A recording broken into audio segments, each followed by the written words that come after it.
OBC సర్టిఫికెట్ల విషయంలో నష్టం జరుగుతుందని, దేశంలోనూ రాష్ట్రంలోనూ ఎన్డీఏ కూటమి అధికారంలో ఉంది కాబట్టి ఈ సమస్య పరిష్కారానికి కృషి చేస్తానని రాష్ట్ర సూక్ష్మ, చిన్న, మధ్య తరహా పరిశ్రమలు, ఎన్ఆర్ఐ సాధికారక సంబంధాల శాఖ మంత్రి కొండపల్లి శ్రీనివాస్ నాయుడు అన్నారు.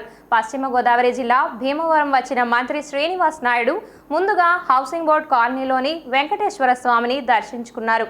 ఈ సందర్భంగా మంత్రి మీడియాతో మాట్లాడుతూ అత్తమామల ఆశీర్వాదం తీసుకోవడానికి భీమవరం వచ్చానన్నారు. ప్రజాసేవ చేయడానికి నాకు మంత్రిగా అవకాశం కల్పించిన ముఖ్యమంత్రి చంద్రబాబుకు, యువ నాయకుడు లోకేష్కు కృతజ్ఞతలు తెలుపుతున్నానని, రాష్ట్రంలో తూర్పు కాపులు 3 జిల్లాల్లో బీసీలుగా, మిగిలిన జిల్లాల్లో బీసీలుగా పరిగణించడం లేదన్నారు. దేశంలో రాష్ట్రంలో ఎన్డీఏ కూటమి అధికారంలో ఉంది కాబట్టి తూర్పు కాపు విద్యార్థులకు న్యాయం జరిగేలా కృషి చేస్తానని వెల్లడించారు మంత్రి.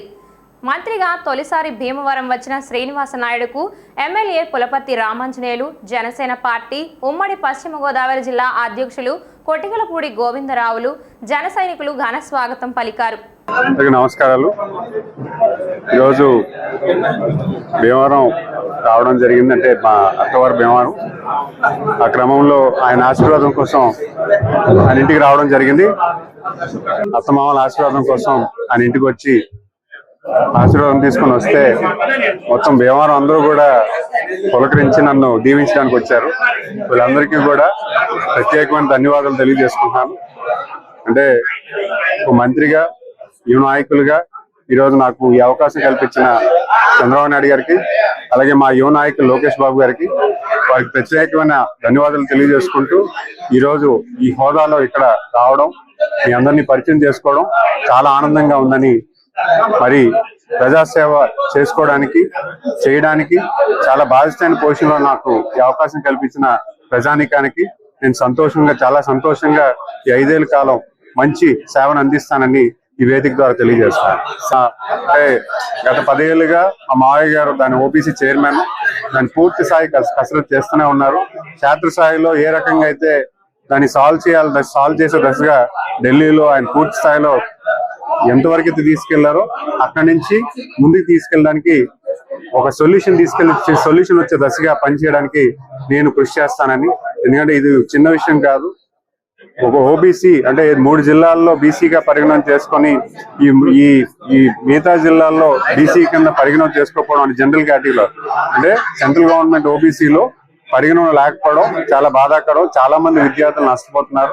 వాటికి ఏ రకంగా అయితే పరిష్కారం రావాలో ఈరోజు తెలుగుదేశం, బీజేపీ ఏదైతే కలయిక ఉందో, జనసేన 3 పార్టీల కలయిక ఉందో, ఈ ఎన్డీఏ కూటమి రాష్ట్రంలోని దేశంలో ఉందో, ఇప్పుడు ఖచ్చితంగా ఈ గవర్నమెంట్ లో ఖచ్చితంగా మనం ఈ తూర్పు కాపుకి న్యాయం చేసే విధంగా నేను పూర్తి స్థాయిలో కసరత్తు చేస్తానని తెలియజేస్తున్నాను. పశ్చిమ గోదావరి జిల్లా భీమవరం కాంగ్రెస్ పార్టీ కార్యాలయంలో నియోజకవర్గం ఇన్ఛార్జ్ అంకెం సీతారాం ఆధ్వర్యంలో రాహుల్ గాంధీ జన్మదిన వేడుకలు ఘనంగా నిర్వహించారు.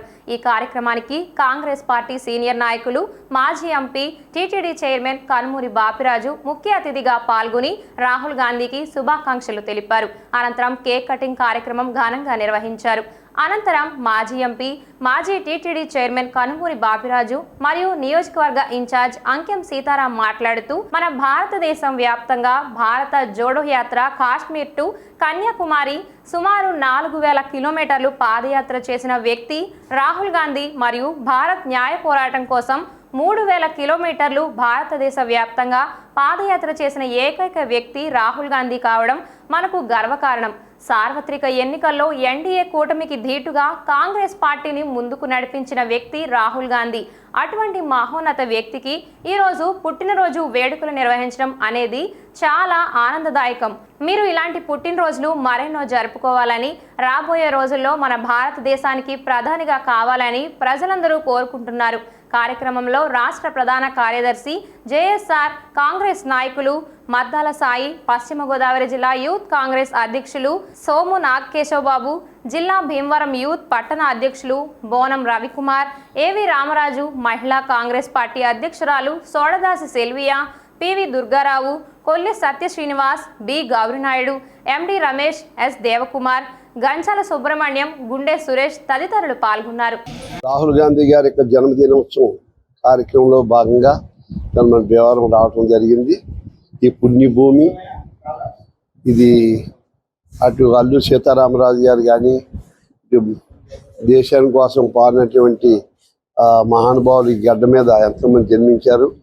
అటువంటి గడ్డ మీద ఈవేళ యువకుడు ఉత్సాహవంతుడు సీతారాం ఈ కార్యక్రమంలో పాల్గొనేట్టుగా నన్ను ఆహ్వానించడం, పెద్దలు జేఎస్ఆర్ గారు కానీ మరి కార్యకర్తలు అందరూ కూడా ఎంతో ఉత్సాహంగా పాల్గొన్నారు.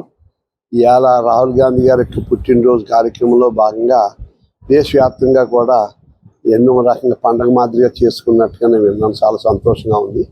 ఆయన సామాన్యమైనటువంటి అంటే మానవత్వం ఉన్నటువంటి మహానుభావుడు. ఎందుకంటే వాళ్ళ కుటుంబాన్ని ఇందిరాగాంధీ గారు కానీ, సోనియా గాంధీ, రాజీవ్ గాంధీ, రాహుల్ గాంధీ వీరందరినీ స్వయంగా చూసినటువంటి వ్యక్తిగా వాళ్ళు చాలా సింపుల్ మనుషులు, ప్రేమగల మనుషులు, సమాజం కోసం దేశం కోసం అంకితమైనటువంటి కుటుంబం. అటువంటి కుటుంబాన్ని మా పార్టీ నాయకురాలుగా కూడా ఆవిడ కానీ, రాహుల్ గాంధీ గారు కానీ దేశవ్యాప్తంగా భారత్ యాత్ర చేసిన, లేకపోతే అటు బీహార్ నుంచి మహారాష్ట్ర దాకా మళ్ళీ న్యాయయాత్ర చేసిన, ఇవాళ దేశంలో ఒక రకమైనటువంటి మంచి వాతావరణం, ఒక ప్రేమతత్వాన్ని పంచారు ఆ మహానుభావుడు. ఒక నమ్మకాన్ని ప్రజలకి చూపించారు. కాబట్టి ఇండియా టీంని ఆల్మోస్ట్ గవర్నమెంట్ ఫార్మ్ చేసే స్థితికి ఆయన తీసుకురాగలిగారంటే ప్రజల యొక్క నమ్మకం అంత గొప్పది. ఆయన ఈ దేశానికి సరైన నాయకుడు. ఎందుకంటే ఆయనలో ఒక ప్రేమతత్వం ఉంది, త్యాగం ఉంది.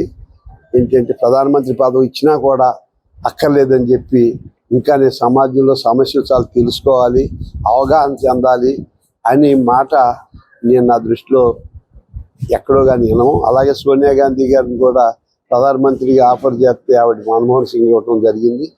వాళ్ళు కుటుంబంలో త్యాగంతో పుట్టినటువంటి మహానుభావులు వాళ్ళు. ఈవేళ ఆయన కార్యక్రమంలో పుట్టినరోజు కార్యక్రమం పాల్గొనడం చాలా ఆనందంగా ఉంది. నిండు నూరేళ్లు ఆ మహానుభావుడు జీవించాలి, ఈ సమాజానికి ఉపయోగపడాలి. భగవంతుడు కేవలం అంటే అన్ని దేవుళ్ళు అంటే ఇటు శ్రీనివాసుని మనసవాచ కోరుకుంటూ, అది హిందుత్వం కానీ, లేకపోతే అది క్రిస్టియానిజం కానీ, మహమ్మదీయులు కానీ, ఏ రకంగా కూడా అన్ని మతాలకి సంబంధించినటువంటి ఏకైక వ్యక్తిని నేను చూశాను. కాబట్టి అన్ని దేవతలు, ముక్కోటి దేవతల ఆశీస్సులతోటి దేశాన్ని ఆయన యొక్క సేవను వాడుకోవటానికి అన్ని భగవంతులు కూడా ఆశీర్వదించారని, ఈ సమాజంకి సరైనటువంటి మనిషిని అందించాలని చెప్పి కోరుకుంటూ నేను సెలవు తీసుకున్నాను. మోటూరి హనుమంతరావు గారి 23వ వర్ధంతి సభ స్థానిక సిపిఎం జిల్లా కార్యాలయంలో జరిగింది. ఆయన చిత్రపటానికి సిపిఎం రాష్ట్ర కార్యదర్శి వర్గ సభ్యులు కామ్రేడ్ మంతెన సీతారాం గారు పూలమాల వేసి ఘన నివాళులు, జోహర్లు అర్పించారు. ఈ సందర్భంగా ఆయన గురించిన విషయాలు కార్యకర్తలతో పంచుకున్నారు. రాష్ట్రంలో కమ్యూనిస్టు ఉద్యమ నిర్మాణంలో కీలక పాత్ర పోషించిన మోటూరు హనుమంతరావు గారు అన్ని రంగాల్లో సమగ్రమైన అవగాహన కలిగిన బహుముఖ ప్రజ్ఞాశాలి అని మంతెన సీతారాం అన్నారు. ఆయన కళం ఎంత పదునైందో ఆయన గళం కూడా అంతే పదునైందన్నారు. ఆయన మంచి స్టార్ స్పీకర్ అని కొనియాడారు. ఆయన ప్రజాశక్తిలో రాసిన సంపాదకీయాలు, రచనలు, బహిరంగ సభల్లో చేసిన ప్రసంగాలు చాలా స్ఫూర్తిదాయకమన్నారు.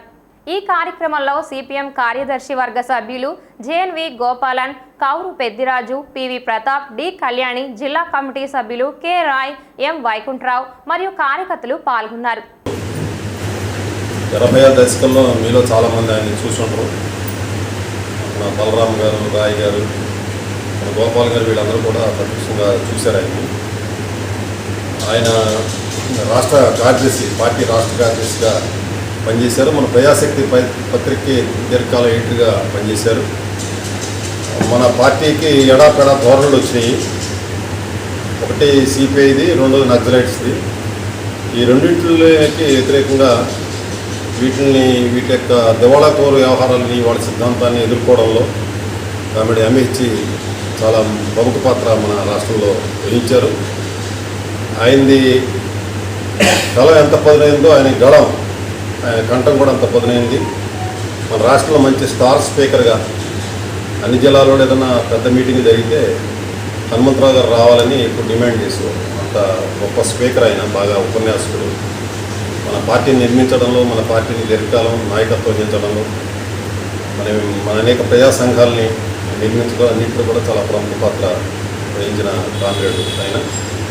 ఆయన రాష్ట్ర ఉద్యమానికి కాకుండా పొలిట్ బ్యూరో, మన పార్టీ రాష్ట్రం నుంచి పొలిట్ బ్యూరో, మన పార్టీ అగ్రనాయకత్వం ఉండే ఆ పొలిట్ బ్యూరో కూడా ఎన్నికయ్యారు.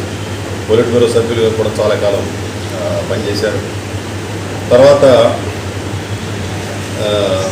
శత్రువు పట్ల, అంటే వర్గ శత్రువుల పట్ల, అలాగే సిపిఐ దివాళాకూరు విధానం పట్ల, నక్సలైట్ యొక్క అరాచకం పట్ల ఎంత నిశ్చితంగా, ఎంత షార్ప్గా, ఎంత పొదునుగా ఆయన మాట్లాడతాడో మన పార్టీ నాయకులు, మన పార్టీ కార్యకర్తలు ఎక్కడైనా ఎవరికైనా ఇబ్బంది కలిగితే, ఉద్యమాల్లో నిర్బంధం వస్తే అంత మానవతా దృక్పథంతో ఆ హనుమంతరావు గారైనా ఈ హనుమంతరావుని ఆశ్చర్యం కూడా కలుగుతున్నాం. మన జిల్లా సంబంధించిన ఒక సంఘటన చెప్తాను. ఆర్ఎస్ గారు మీ అందరికీ తెలుసు.